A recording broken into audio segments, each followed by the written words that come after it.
This week on the Computer Chronicles, the final part of our series on high-tech in Singapore. We'll take you to the Institute for Communications Research to see the latest in mobile computing devices and new smart toys. We'll visit a digital media design center where college students are developing new computer games.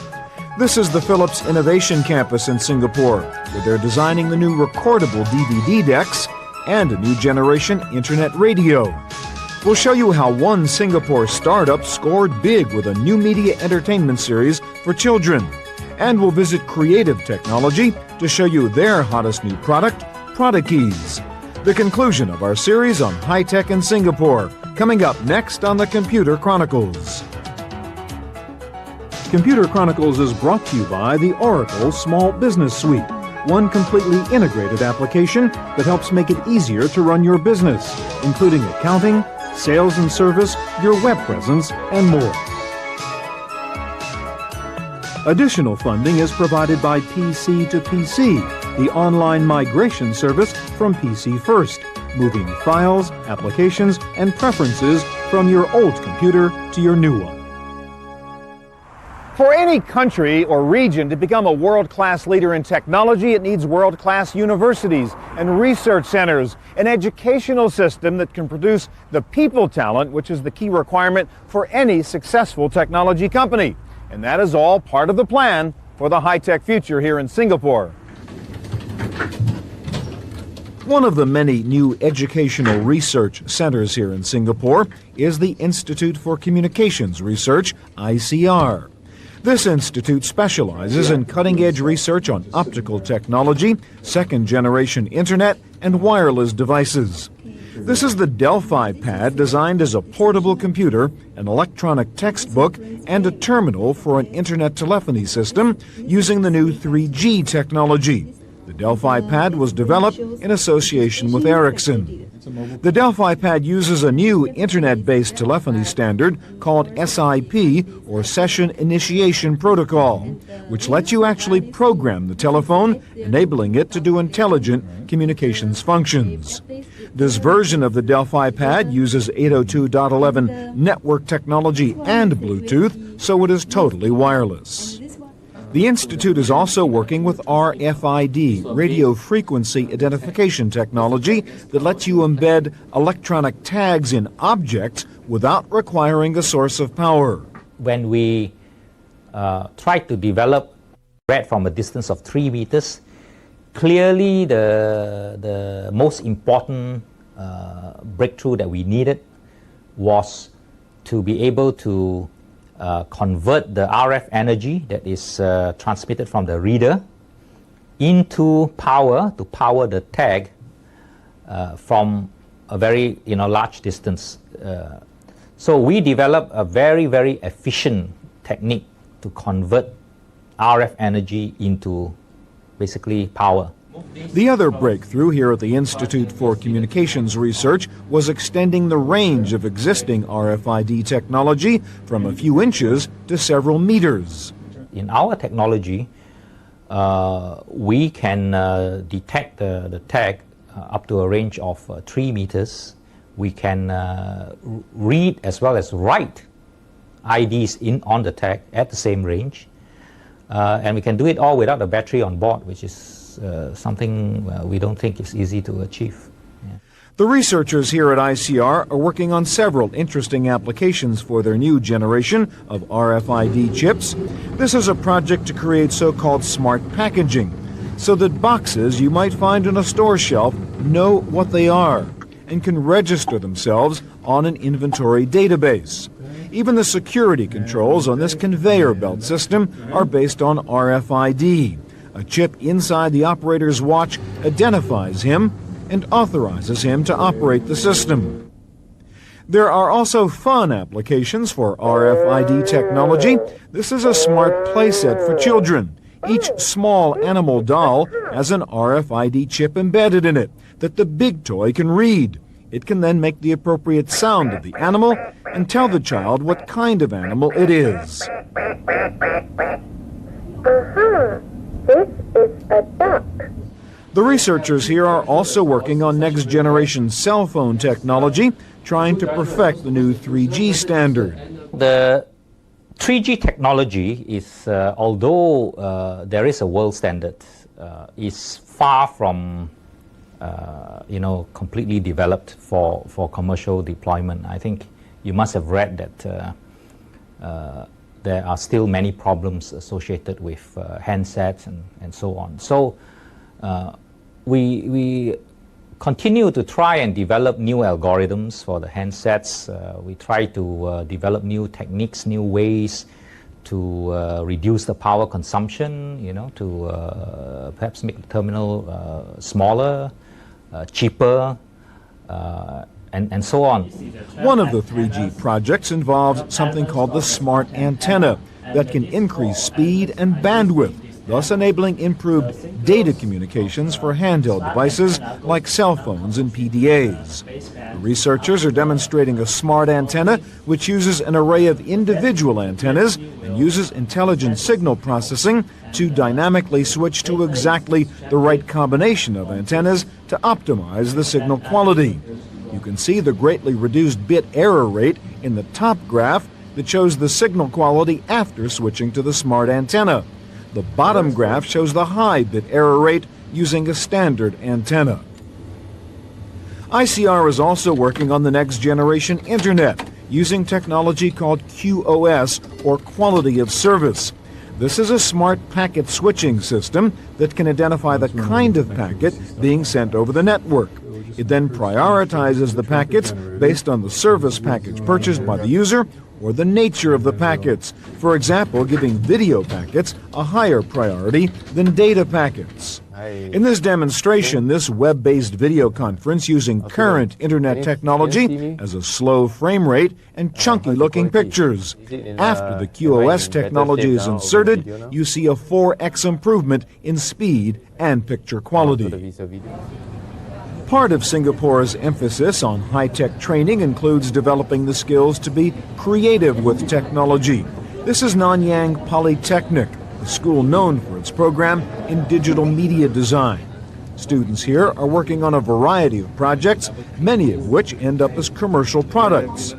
This is an educational role-playing game created in Macromedia Director and Shockwave, designed to teach students about the culture of Malaysia. This robot character for another educational game is being developed using 3D Studio Max. These students are working with Adobe Premiere to develop this animated clip for teaching good driving habits. This strategy game is being developed on the Red Alert 2 engine and is designed to teach students about the Japanese invasion of Singapore during the Second World War.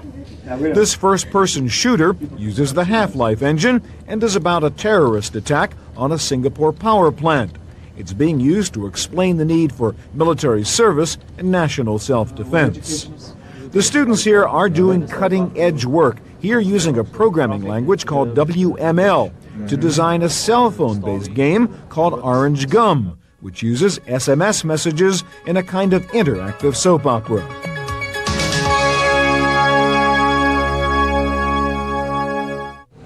One of the biggest R&D centers here in Singapore is the Philips Innovation Campus, run by the Dutch electronics giant.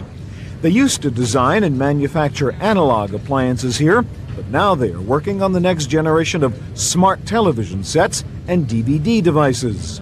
In recent years, we are shifting very quickly into the digital world. So we focus in the digital technologies on storage, which is holding data, content, music, in tape and disc, and more on disc because that is digital. We focus on display. Behind me in the background, you see a huge lab of 200 people working on display. Display in the digital world, as well as we focus on connectivities, which links the products together, wired and wireless way. Philips is developing its next generation of recordable DVD drives here, due out later this year, and scheduled to be priced at under $700. But one of the cutting-edge technology that we want to bring to the market and proliferate to the consumers in the near term is to bring digital recording on a disc. This will allow consumers to DVD playback quality, and that will bring home entertainment to its next level. This new Philips DVD-TV combination uses an intelligent user interface. You don't have to figure out what input to select or how to set the thing up. If you put a DVD in the drawer, it automatically selects the right input and assumes you want to watch the DVD without further user interaction required. The drive in this TV is also a CDRW, so you can use it as a peripheral with your computer. Tired of trying to figure out how to set the clock on your dumb VCR? This smart TV called the Samba has a clock that automatically gets the time from information embedded in the television signal. One of the hottest new products being developed here by Philips is this internet radio called Streamium. It looks like any old boombox, but this is a web radio which can access thousands of radio stations from around the world via the internet. If you would just one-to-one transpose the PC internet experience to a CE product, you obviously would not score very high. So the challenge we had is to really make an interface which was non-PC based, and in fact has nothing to do with the PC experience. You hook it up, it switches on, and it connects you to the internet as a radio. So it is really a radio experience with one small thing which is different. You have stations all over the world. The Streamium internet radio comes with a database management interface which automatically sorts the stations by geography, genre, or source. It means you can select regions. If you say I want to have music out of the US, for instance, if you're Hong Kong based, you could select the US.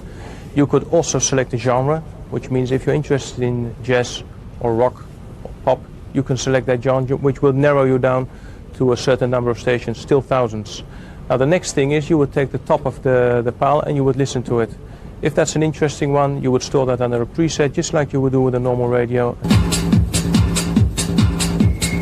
The Streamium can automatically generate a favorites list, so you can instantly call up your top 10 internet radio stations based on what you've listened to in the past. No need to know anything about URLs or media players, since the Philips web radio manages all of that in the background. Philips is indeed in between as a liaison to take care that you don't have to dial IPs, that you don't have to think of which URL, that you don't have to figure out, do I have the right player on my PC and is it compatible with this thing? So we are in between and making basically the liaison between any internet music provider which we have an arrangement with and this device. Most of the staff here at the Philips Innovation Campus are engineers. Most of them came here from other parts of the world. At this point of time, we have about 800 engineers working in the various creation labs in Singapore, made up of easily 30 nationalities, ranging from the homegrown boys to the Americans, the Brazilians, the Dutch, and many others.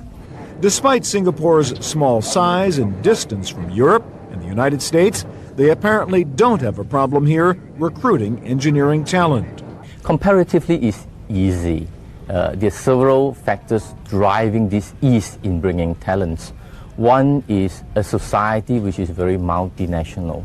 You feel very at home here, at ease coming to work here. There is little distinction between who is a foreigner and who is a local. In fact, we don't really care too much about that one. The language is easy as well. The government policy is very supportive. That makes processing easy. And the family, by and large, finds it safe and easy to assimilate. Besides big multinationals like Philips, Singapore is also home to several small startups that are using technology in a creative way. On the second floor of this former Chinatown chop house is a company called Peach Blossom Media, which creates web content and television shows. It was the first company to ever sell a television show, a kids' animation series, based on a pilot that was developed entirely in Flash, rather than traditional cell animation. What's interesting about it is, usually the cartoon is done using cell animation, hand-drawn, but because of Singapore's labor costs, we can't do it in cell. So what we try to do is use technology. For example, we use Flash. So the pilot was actually done in Flash. It enables us to do it at a very reasonable cost in quite a short amount of time. The breakthrough for Peach Blossom was figuring out how to use what is basically a web tool, Flash, in a more powerful way, so as to create smooth animations that could rival traditional animation techniques. Typically, the Flash stuff you see on webisodes are, well, I guess maybe it's done by web designers using Flash or just Flash designers. But for us, our approach was from ground up. We are creatives, we are animators. We are actually animators using Flash. So a lot of the movements is actually much more natural. You don't get the jerkiness or the robotic movements that you assume that you associate with Flash. This series they developed is called the Tomato Twins, and it's the first television series ever developed in Singapore to be carried by Nickelodeon. The series is a marketer's delight because it involves not only television, the story also unfolds on cell phones. The concept of Tomato Twins is you have this show on TV that kids can watch. Now, while you're watching it, people can actually play SMS games. It's like the games are not just simple quizzes or what's Theo doing, what's Tuan doing, but it's actually integrated to the script so that people get very involved with the script, with the story, with how the twins are fighting their evil nemesis, Catastrophe. Tomato Twins also blends in a website where viewers can earn points to win prizes, creating a mixed media entertainment property with plenty of opportunities to make advertisers happy.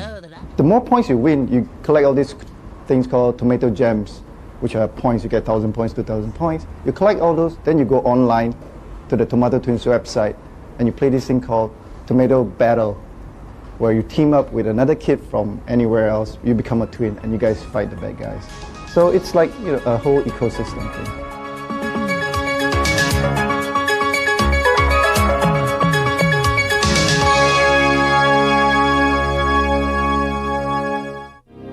Singapore has very ambitious plans for growing the high-tech industry here. This is a promotional video for a new development project called One North, designed to be a kind of planned Silicon Valley. Well, Silicon Valley, as you are aware, in fact, we have visited the Silicon Valley many times, understand some of the critical success factors as well as some of the shortcomings. Silicon Valley is confined to Infocom industry. One North has more than that. We are going to have biomedical sciences, we are going to have media industry, and in fact, we have reserved space for the future industry, which, frankly speaking, we don't know what are they at the moment. The area set aside for One North is about the size of New York's Central Park, more than 450 acres. One North is being built as a live, work, learn, and play community with research facilities, residences, shops, schools, and entertainment. Included will be a biotech research and development area called the Biopolis with 2 million square feet of workspace, and an information technology area called the Technopolis. They expect the population of the One North complex to be 130,000 people by its completion date sometime in the next decade. The development will include lots of high-tech innovations like universal, wireless, high-speed connectivity. For the whole 450 acres in One North, it is our intention to make it one of the largest wireless campuses in this part of the world. So the 450 acres, any corner within it, you are able to surf your internet. You are going to lock on with your business partner effortlessly. While the mega project One North is being built, the Jurong Town Corporation, which is managing the development, has put up this temporary high-tech incubator facility called Phase Zero. It offers turnkey startup space, fully wired, low rent, and organized networking activities to seed cooperation and growth. Phase Zero used expertise from high-tech developers in Israel and India to plan this temporary center. The emphasis was on quick development, low construction costs, and the ability to recycle the materials, literally using shipping freight containers to assemble the buildings. Singapore is a very capitalistic society, but its government plays a very active role in business, not only as a regulator, but also as an investor and a kind of mediator among competing companies. If we leave it solely to companies to develop, they would tend to fragment themselves, because each company always look at the product that they are trying to develop, and they are all looking for maximum market share, and they will do it whatever ways and means. The concept of the end user, as in how do all these things fit together, are very often missing. Just look at any PowerPoint presentation. At the middle of any slide you see is the company's product. I mean, the end user seems to be at the peripherals. So I think the government's role is to see how we can put the person at the center and say that, you know, all these things, I know all of you need to make money, that is fine, but can you please protect the rights of the user? Part of what makes Singapore attractive for foreign high-tech investment is its ability to move quickly. It is a compact city-state, one-stop shopping for all government services and approvals. One of the things that Singapore offers is because of our densely populated population within this geographic area, and also the fact that we have one government. I mean, we don't have a state, federal type of structure. It helps us to move quickly along, you know, any new direction that may be of interest to us. So the fact that we can move quickly in a certain direction helps companies who are developing products and services targeted at consumers and at enterprises to be able to test bait things, to find out what the value proposition is, to find out whether there's something that really works. So we then becomes the first area in which people will try things out, fine-tune the product, especially in terms of not just the technology, but the business and the linkages across different companies within the value chain. Singapore became an important economic player largely because of its role as a port city. In fact, it is still the busiest transshipment port in the world. And in the new world of the Internet, it thinks it can also become a virtual port city, serving the data needs of the vast Asian market. Now we are building on this connectivity into the cyberspace. By end of this year, we would have more than 20 terabits of bandwidth coming through Singapore, allowing e-commerce, allowing information to flow. Again, connecting not just Singapore, but the region to the world. Another strong card in Singapore's hand is the extraordinary interest around the world in selling products into China. Singapore, with a Chinese culture and an English language, thinks it is the perfect gateway to the vast Chinese market. For Singapore, we look beyond China. If you take Singapore and draw a 7-hour flight radius, it would cover China, but also India, ASEAN, of course, plus Australia, a market of 2.8 billion people. For China, certainly I think it's a big draw, but also because of its complexity, its size. Many people are not too familiar with the marketplace. For Singapore, we think that we could provide a launching pad, a sort of a springboard for companies which are keen to develop that market to get into China. Perhaps the most famous Singapore success story is Creative Technology, makers of the Sound Blaster card. Creative is now also known for its line of Nomad MP3 players. Creative is a billion-dollar company and was the first Singapore-based company to be listed on NASDAQ. While Creative built its reputation on sound cards, it has now introduced its first-ever external soundboard, the Extagy. But Sound Blaster is so strong that it's always stuck inside the box, and right now we want to move outside the box. Once we move outside the box, we can actually address a much bigger market, where just people who don't want to open up their box, they are not open up the box. So finally we come out with a new Sound Blaster Extagy. For the first time, we give you the convenience of the USB port. You plug into your notebook or your PC, you can have great sound of the Sound Blaster Audigy, and that's very well received. You actually have professional quality sound. The Extagy box offers 5-channel Dolby digital sound even on your laptop. If you're a PC user and you're jealous of your Mac friends and their neat little iPod, just wait till you see what's coming from Creative's MP3 division. Going forward, in the very near future, I'm going to show you a glimpse of what we can do in this space. We actually have a very small version that's going to come out very soon that actually address those people who really want to have the portability and the convenience of a very small hard disk digital audio player. The high-end version of Creative's newest Nomad, which is not yet on its website, will have 40 gigs of storage, able to hold up to 20,000 songs. buttons. Now it's ergonomic. Creative's other hot new product is this revolutionary dual computer keyboard called ProdaKeys. By combining two keyboards in one and in a very ergonomics way, we solve all the problems together.